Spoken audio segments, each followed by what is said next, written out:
All right, everybody, and welcome back to Sunset RIP. Why that name? Because I'm a huge fan of Sunset Strip and the 80s metal, and I'm also a fan of horror movies, hence the RIP.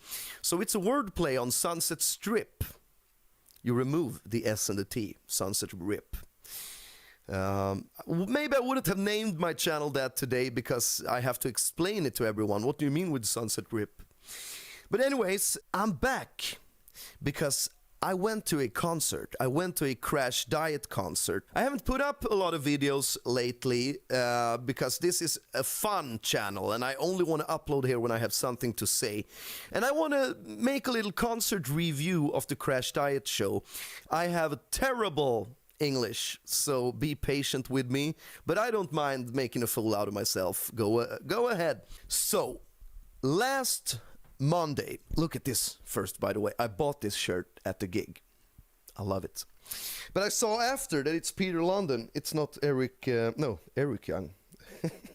What's his name? Chris Young. Anyways, last Monday, I went to a concert in Stockholm, Sweden. Crashdïet. And I have seen Crashdïet live a lot of times. I have seen them live maybe 10, 11, 12 times now with this show. But I have only seen Crashdïet live with Dave Leppard and Oliver Twisted. I saw more with Dave than Oliver. I think I saw maybe 2, maximum 3 gigs with Oliver, and I saw like 7, 8 gigs with Dave maybe. And I met him several times. I think I have story times on my channel. But anyways, the last concert with Crashdïet I went to was back in 2007 when they just released The Unattractive Revolution, I think it was called, and Mick Mars guest appeared on 2 songs. And I was never that fond of Oliver. I liked the songs very much, but his voice never really spoke to me. I never really liked it. I didn't think he was a good fit for Crashdïet, and I think the band knew it themselves because it was a mutual agreement that Oliver wouldn't continue in the band because he didn't. Anyways, so Crashdïet's story is long. They have had so many singers, and every singer have left the band. Dave Leppard died, then they had Oliver Twisted, and after Oliver they had Simon, and after Simon they had Gabriel, and after Gabriel they now have John Elliot of Def Leppard. No, of Confess. Anyways, Crashdïet has a new lineup now. I will come to the gig, but I have to talk about it before. Crashdïet has a new lineup now. Crashdïet consists of John Elliot, vocals, Michael Sweet, drums, Martin Sweet, guitar, and Michael and Martin are brothers, and I think Michael also played in a band called Toxic Rose, which I've seen live. I don't like that band. I don't think it's good at all. Not at all. Not the music, not the singing, not the lyrics. I don't like Toxic Rose. Seen them live. They look cool. I love the look, but I don't like the music or the lyrical content or anything except for the looks. But then they also have a Brazilian guy called Chris Young, which is a replacement for Peter London. But I'm not sure if he's a replacement or if he is a permanent fixture in the band. If he's a temporary member for Peter London, temping, subbing, or if he is a actual member of the band. I have asked. I haven't gotten any answers. Maybe the band themselves doesn't know. But I think Crashdïet isn't that transparent with their fans. I, as a fan, want to know these things. Why isn't Peter London in the band? He had a problem, he had a back issue. Does he still have it? No. I guess not, because Peter London played an all-star gig at Sweden Rock Festival and he ran into the Crashdïet guys. So me as a fan sitting here wondering, wow, Peter London is not in the band because of a back issue, but he is at a festival playing a gig but not with Crashdïet. What am I missing here? As a fan, I want to know these kinds of things. But Crashdïet keeps the fans on a distance involving these kinds of things, and I think that's wrong, because that makes me lose my spark a little. Give the fans what they want. The secrecy is just annoying. I mean, to this day, no one knows exactly what happened to Dave Leppard. I have heard stuff, and I think I know how he passed, listening to people closer to him and so, but the fans have never gotten an official story, and that's the family's right, and of course, but Dave Leppard was so beloved, and still to this day, literally 20 years later, many fans have no idea why and how. They just know that he is no more. It has come to my understanding that after listening to a podcast with the band, that they think it was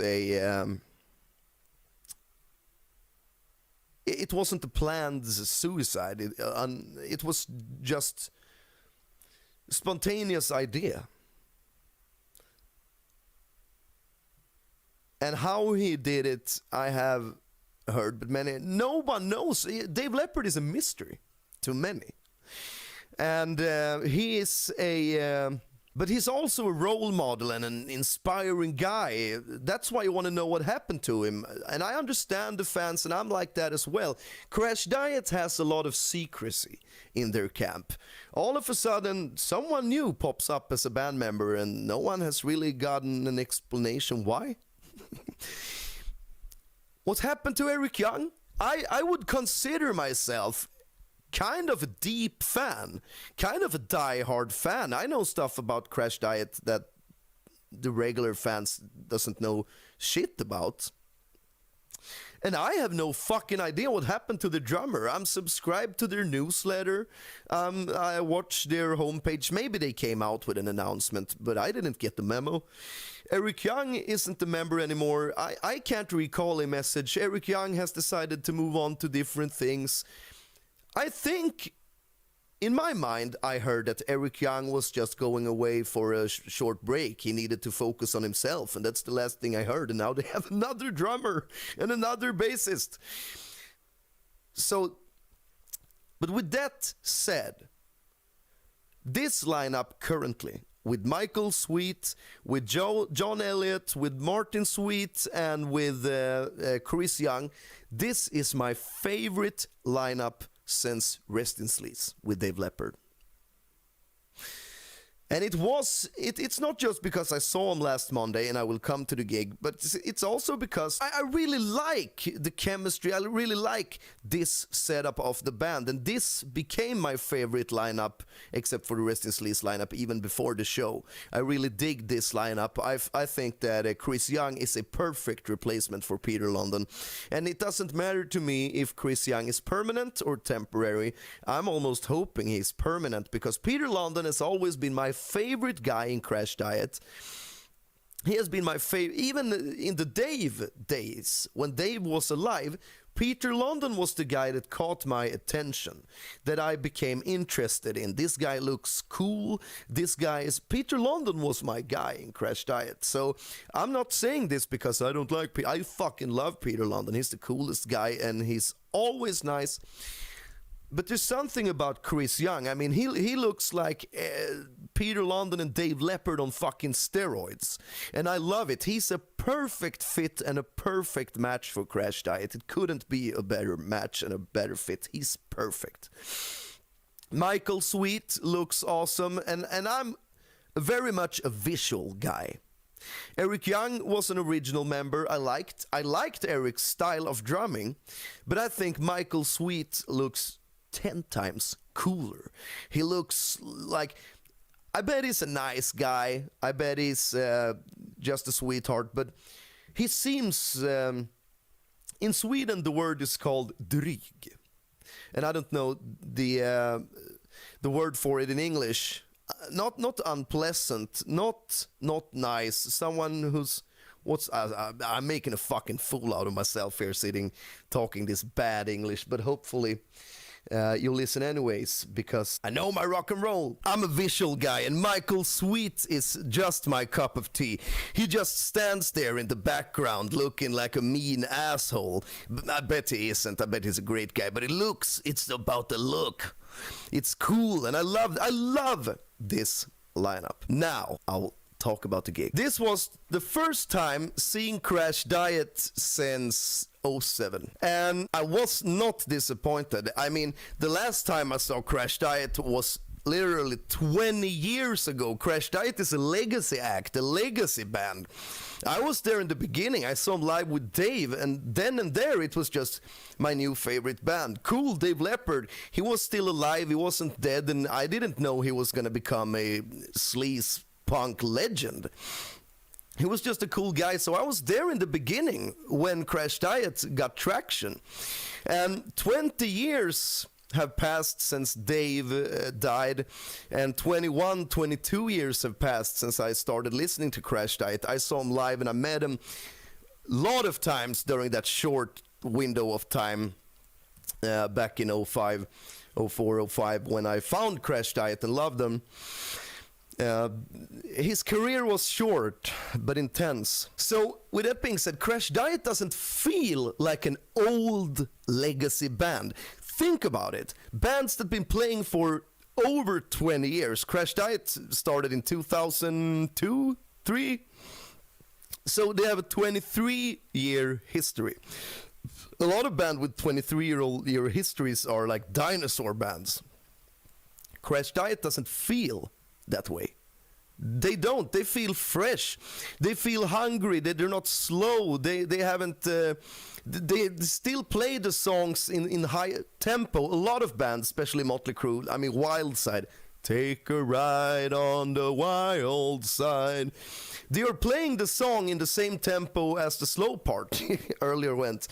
Pray for us on the wild side. Do do do. That's the permanent tempo of the song now, and it's like a nursery rhyme. And Crashdïet still plays the song in the original tempo.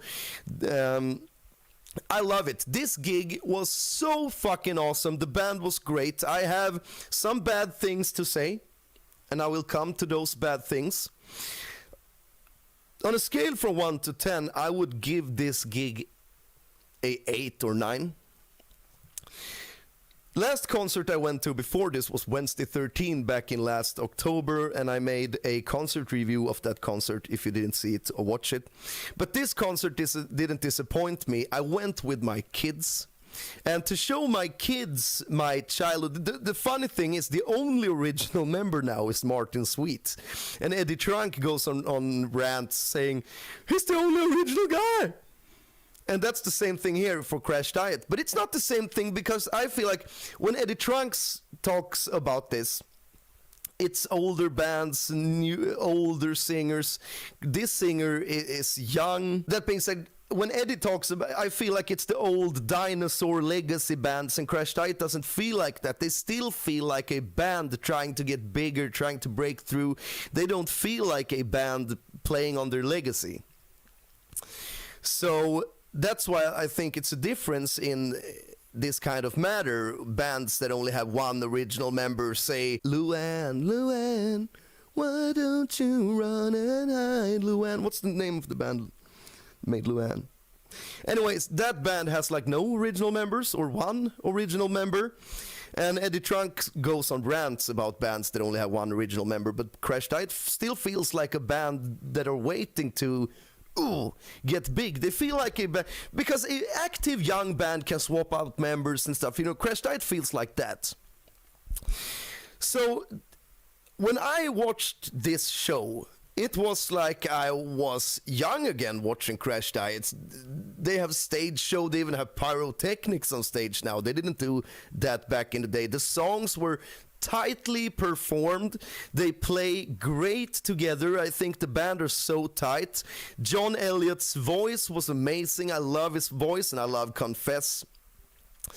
And awesome gig. I will talk about the bad stuff soon. And I'm so fucking spoiled because they put me on the guest list for this gig, and I become like a little child every time someone I look up to and whose music I love respond to my DMs or chats with me in the DM or invites me to the show for free on the guest list. That makes me That makes 15-year-old me so happy.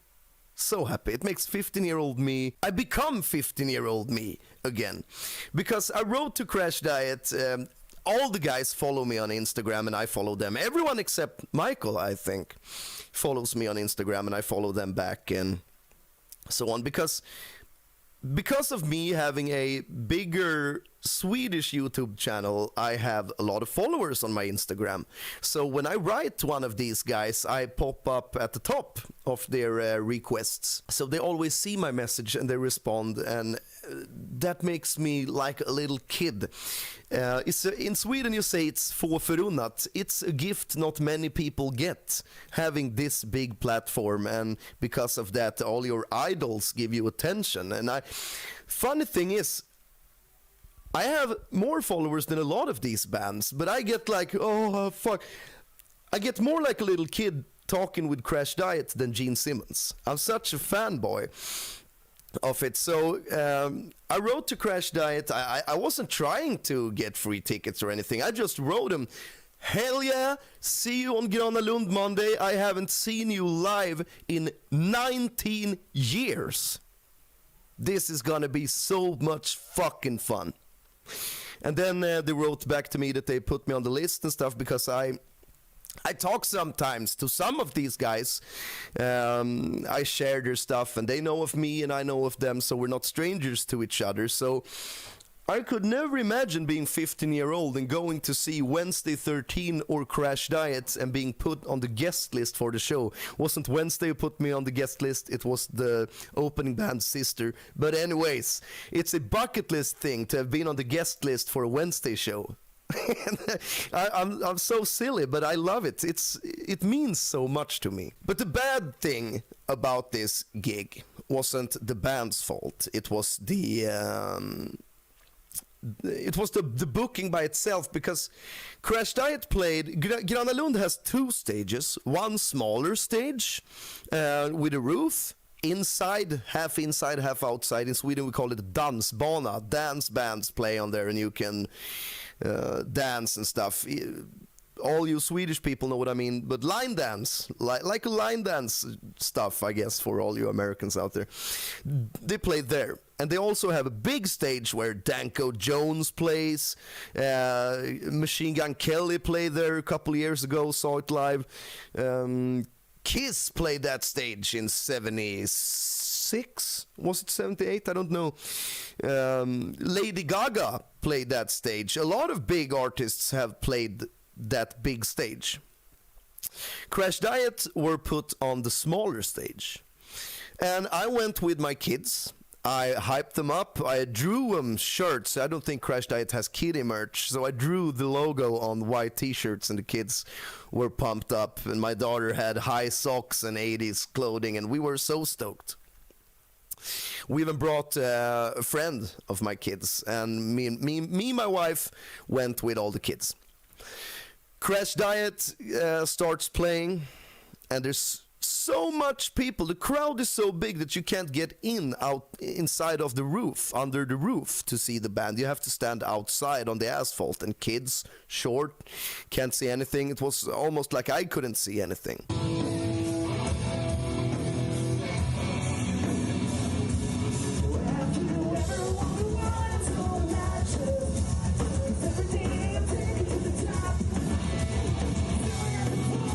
I thought, fuck!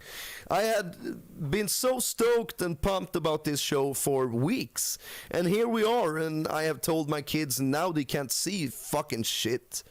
So that kind of sucked. So I took one of the kids on my shoulders, and I went inside. I just sneaked my way in tight spaces, you know, and I put him on my shoulders because I saw several kids on shoulders and I didn't want to block everyone, but this seemed more like take what you can. So I went in with one kid on my shoulder. I couldn't have several, so I went in and I stood in the back. I will put a video here of where I stood first.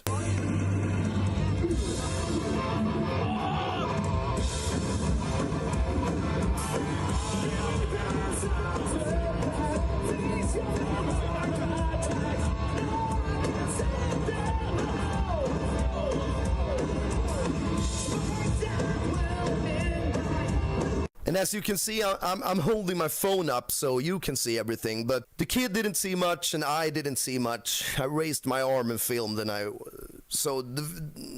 didn't see that much. And I remember thinking to myself, fuck, this was such a underwhelming experience, and this was not what I had in my head. And the others waited outside, and I stood in there, and I thought I could go in with one kid, couple songs, go out, get one kid in for a couple of songs, and first kid, my shoulders hurt so fucking bad.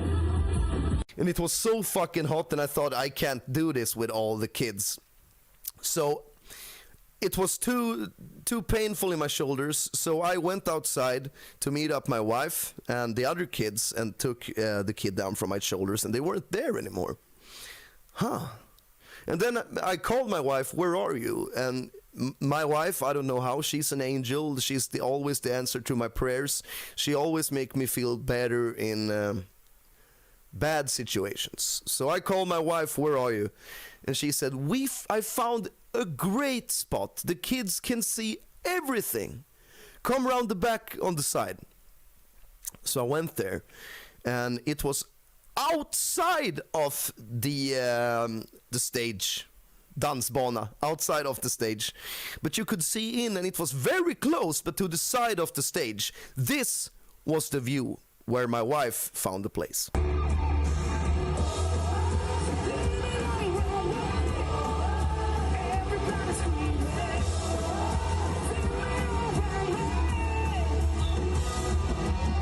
So you can see the view was a lot better, and she said, your daughter is loving this. And we went there, and the kids had a great time, and they loved it, and it became a better experience than the one I had in my head in the end of the day.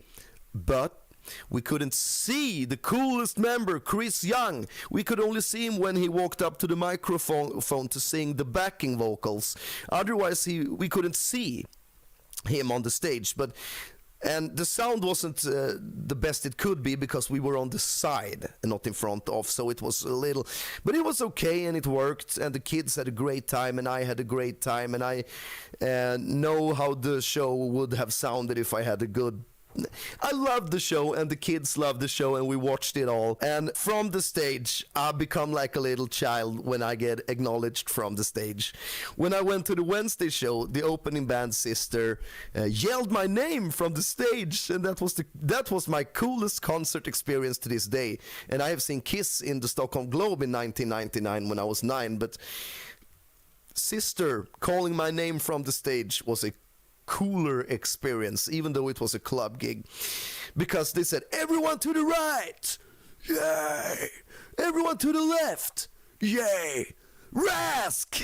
And he called out my name, and I was like, yay, and that was the coolest concert experience to this day in my life. So this time, some of the band members acknowledged my presence from the stage. Martin Sweet pointed at me, and Chris Young did this to me, and they acknowledged that they had seen me and knew I was there, and I think that's so fucking cool. I could meet Tom Cruise, I wouldn't give a fuck, and I would meet Chris Young from Crashdïet, and I would be so fucking starstruck, even though we write messages to each other on Instagram. It's so fucked up, I don't know.